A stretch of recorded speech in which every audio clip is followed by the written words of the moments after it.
The Grow My Cleaning Company podcast helps owners of cleaning companies just like you to grow your company and yourself so you can make more money and finally get the time and money freedom that probably got you into this business. Discover how to automate and create systems that allow you to grow like crazy without losing control. If you dig the show and want to show some love, subscribe, rate, and review on iTunes. It really helps. Enjoy the show.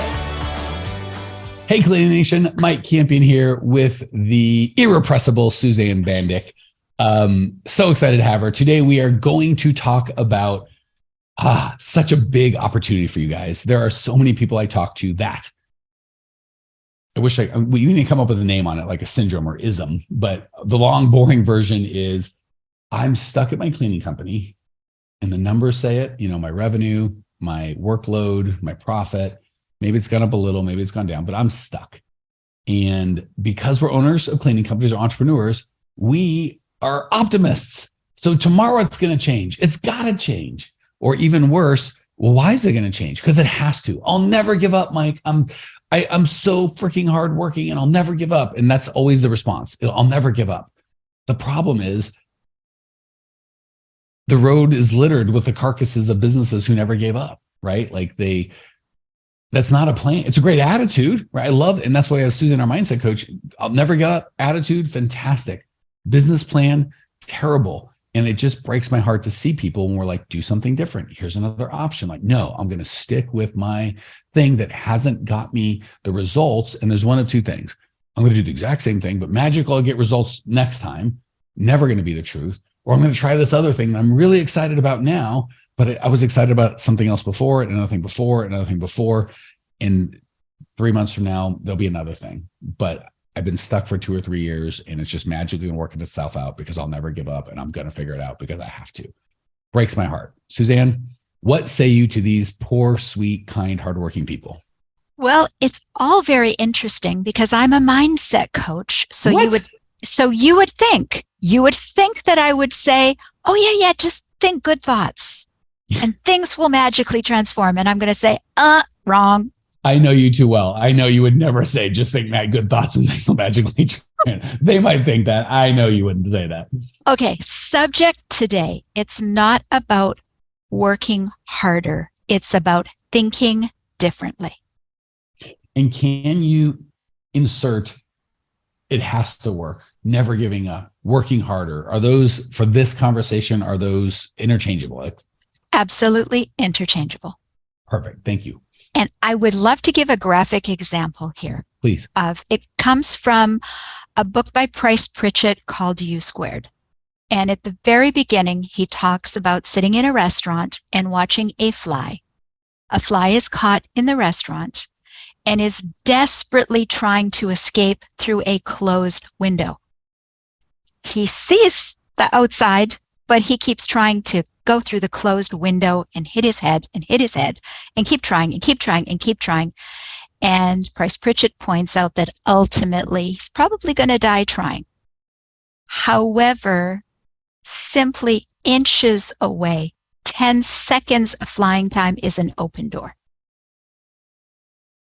In this instance, the very graphic example for everybody that trying harder does not get you better results. How about if we think differently and we say this way isn't working the way I had hoped it would? Maybe there's another way. I love that because the tendency, it's not a bad tendency. It's a good kind of instinct the first couple of times, because working harder will absolutely get you some places. Like for the fly in other areas of his life, once he gets around, it would help. But in this instance, when you keep banging, that's why you kind of got to use the data, right? And fly is probably not going to be able to go, well, how many times have I done this? And it's going to work and it's got to work and I'll figure it out and blah, blah, blah, blah. You just got to do something different. So I guess the clarifying questions I would have for you are, A, how do I know the difference because there are times when just fight through it. Like that's the problem is some of the things like that's always wrong. This is always right. But it's like, well, hold on, just trying harder is a good strategy in some circumstances and it'll kill you in others. So how do I know, A, when I'm in that situation, and B, when it's time to try something different? And how to figure out what that different thing would be? How could we tell the fly to go around? It's so easy. Well, the beauty of the human species is we have a higher faculty called reason. So if this would be my preface. If we find something is challenging, it feels like hard work. It feels like we're bumping our head. It feels like it's too hard. If it's feeling too hard, that would be an excellent time to step back and just ask the question, is it possible there's a different way to accomplish my goal? I love that definition because it's just spot on. So let me flesh that out for what I hear of what this is feeling too hard can feel like, because we're schizophrenic a little bit as owners, right? I've been on calls with many people, and I've probably been a person on this. So please don't hear me judging. Like this is an entrepreneurial trait, not a bad person trait. In the same breath, certainly in the same conversation, they'll say, I'm going to figure it out. I'll never give up, Mike. This is it. And then if they're a little more honest with themselves, and sometimes with me, I can't do this anymore. Some days I wish I didn't have the business, but I'll never give up, and it's like that heaviness is what I hear you saying in their gut. If they're honest with themselves and they're quiet and really just think about it and get all the bravado of I'm tough and I'm whatever. I think maybe it's a guy thing. I don't know. But just that I'll figure it out. That's great. That they really, in their heart of their hearts, are like, I'm tired. I don't want to, let's just give it to you, friend. Maybe you could figure it out. Maybe you could, as a fly, just bust through that screen if you just hit it hard enough. But why? Why? Businesses, you didn't get into this business to have that kind of experience. So I really, that's such a beautiful gut check of like, yeah, how does it feel? Does it feel heavy? Does it feel too much? Then it's probably too much. Like, let's figure something out. Okay. So how do we make a right turn and do something different? Well, a really good suggestion for how to do that is to write out what is frustrating you. Write out everything that is going wrong that you're really sick and tired of. Because if it's swimming in your head, it's really hard to catch it.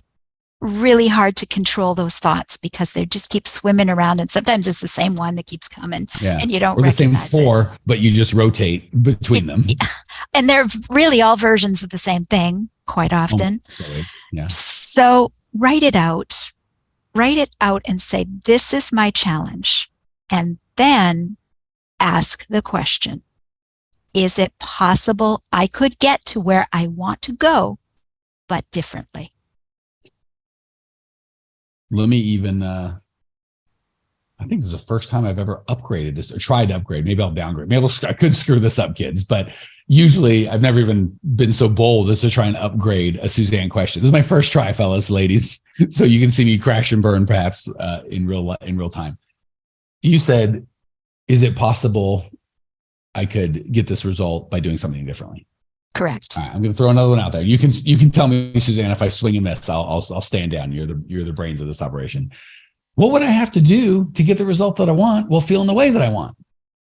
Almost more of a assumptive, like, not is it possible, like right in, like of course I could. I'm just assuming that. What would it look like to get the result I want and feel like $1 million? Am I asking too much? Tell me if I'm flying too close to the sun. Actually, that's a great add-on, Mike. See, okay, that's why we have you here. You're not just good looking.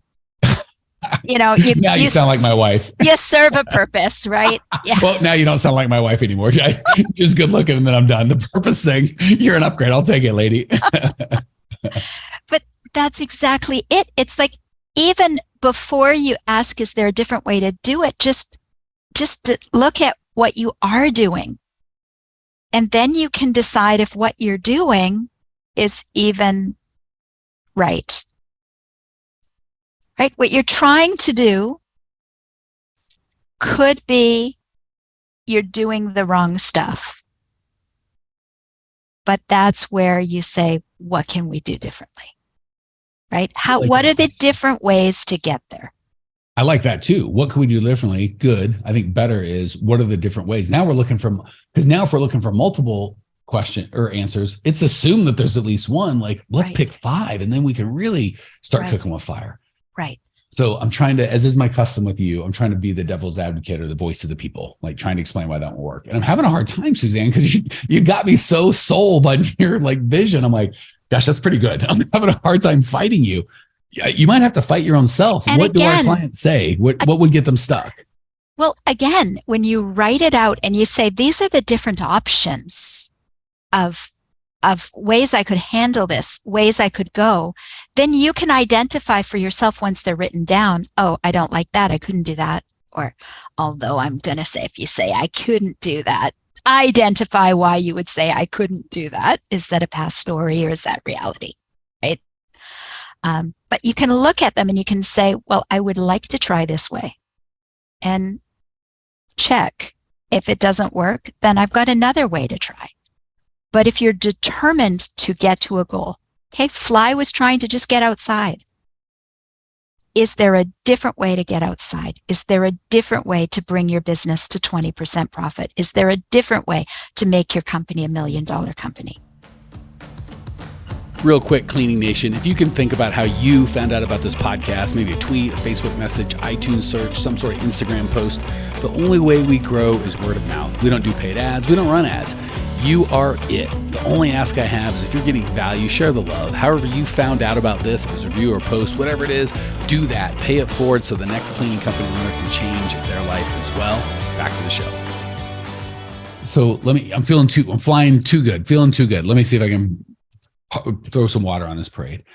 In my experience, and again, I'll let you mindset coach me right here if I'm missing it.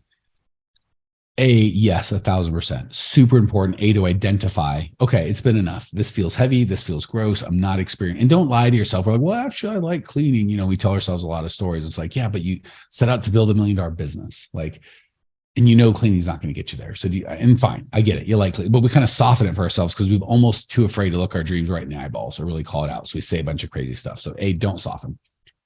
Once you don't soften and you're like, yeah, I want something wildly different. What different things should I try? Here's where I'm going to throw the cold water. I found oftentimes we just do a little bit different. Like, what if I hit it at a different angle? Or what if I hit an inch to the right? Or what, we try and kind of variations on a theme. And oftentimes the reality, guys, is it is a completely different thing. Like for the Fly, for him to hit it backwards or sideways or at this angle or that angle or a little different velocity or a little to the right, none of that's going to fix it. He has to just do a completely different thing. So I just didn't want people to think, oh, I'll just write up, like you said, very small variations on a theme that aren't going to get you anywhere, because I don't want them to get discouraged and be like, dang it, I believed it and I tried and I just got kicked in the pants again. So how do you get out of your own head? Because it's tough when you're that Fly, like that's your only frame of reference, right? Someone else, we as the onlookers, it's pretty clear what's going on. And if we could communicate, it'd be very easy to help them. But from his perspective, it's just nothing. So how do you know what's a small deviation that's just going to be more of the same versus kind of a tectonic shift of I'm going to completely fly a completely different direction, do a whole different thing. How do you get there? Well, you have to even decide if you want to get there, Mike. So again, if you think of the Fly, and I've got some people in my life saying I was acting like a fly, right? Just because of the visual. If you think of the Fly, think of I'm bumping my head. This is hard. Take yourself back. Bring yourself back so you can see the bigger picture. The bigger picture for the Fly, if he steps back, he's going to see the bigger picture of, look, open door. You bring yourself back and you're going to say, oh, look, there's other options. So is it I'm going to try a shift and I'm going to give it this amount of time. If that doesn't work, then I'm going to do this. If that doesn't work, then maybe I need to go in a totally opposite direction. And I love what you said about backing up to get perspective, because obviously with our visual, you can clearly see the further back he gets, the better he can see. Right. Sometimes maybe the Fly little brain can't see that far, right? I don't know if they can physically handle that. But like we talked about us, the outside perspective, he needs somebody else. And I think sometimes we get that way where we just physically or emotionally or mentally, or there's a block and we can't get that perspective. Like we're so inside of I've been in so many mastermind groups, and it's funny where there'll be smart guys, smarter guys, average guys, big business, all mix, right? And time after time, the guy getting coached often kind of looks like an idiot to everyone else. And I've been that guy. I've been the idiot. So I'm not judging. It just, we can see so clearly from our perspective what's going on. We all get it, but the guy can't freaking get it through his thick skull. And the funny thing is, then we switch spots. I'm judging the other guy like, why can't he see it? Just listen, we can see it. They just won't take the coaching. And then I get in the hot spot and I can't see a damn thing. I've got all these guys coaching me. So again, no judgment, but it can help to have other eyeballs, other perspectives. Sometimes it can't just help, it's required. Am I overstating? No, that's absolutely 100% true. And that's probably the biggest challenge that we all face, is that we're so focused on one way, we cannot see other options. We cannot see them ourselves. And that's when you do need to bring in an advisor, a consultant, someone that you know and trust, and say, hey, how can I look at this differently? Because we can't find it ourselves. So I'm going to give one last sobering truth from my perspective, and I'm going to let Suzanne wrap us in any way she sees fit. Because you always let the smart person end the podcast. I've done this enough to know when you got a smarter person, you let them finish. So the one thing I want to encourage you guys and gals to be open to is a lot of times it is going to be a tectonic shift. You're going to have to turn all the way around, go a different direction. And for the fly, it's like, well, I've only been backing up 2 inches and hitting it again and back and forth. And going around the door might be 5 feet round trip. So it's a big difference. So I really like Suzanne's anchor of how are you experiencing it? And if you're experiencing it not great, sometimes you got to pick your pain, right? So that coach or that mentor, the reality might be you need to grow in some area. You need to take a risk. You need to step out of your comfort zone. You have to, it's almost always out of the comfort zone, right? Mm-hmm. And usually we don't take that action until the pain of staying the same is greater. The perceived pain, usually, because the real pain has surpassed it long ago. But the perceived pain of staying the same is finally greater than the perceived pain of change. And oftentimes we do that tectonic shift and go around. We're like, well, God dang it, that wasn't as bad as I thought it was good. I should have done this a long time ago. So I do want to encourage you. It's not all roses like, oh, I'll just find another way and then everything will be easy and great. I think you could find a way and things could be easy and can be great, but there will be a price. And you just have to go, I will pay that. I'm sick. I can't pay this price anymore. And maybe again, that price could be getting a coach, investing in advertising, investing in a coach, listening to someone you don't want to listen to, just growing as a human being. But it can still be a high price and still way worth it. So once you get to the point where you're like, I can't live like this, I won't live like this, I would just encourage you, it's going to cost something, time, money, effort, growth, like nothing's free, but it doesn't have to cost everything, right? The fly's paying with his life, right? It's cost something to go around, but not everything. All right. That's all the insight I got. Suzanne, take us out as any way you see fit. Actually, that was well summed up, Mike. So again, for all of our listeners, if you're feeling the pressure, if you're feeling stuck, you're feeling like this is too hard, I encourage you to take a few steps back, recognize that there are different ways to get to the result that you want. So it's not about working harder, it's about thinking differently. And quite often what holds us back is fear, which we're going to talk about next podcast we get together, Mike. It's facing that fear. Doing what you fear will usually get you where you need to go. So well said, Suzanne Bandick. If I could improve, I would, but I can't, so I won't.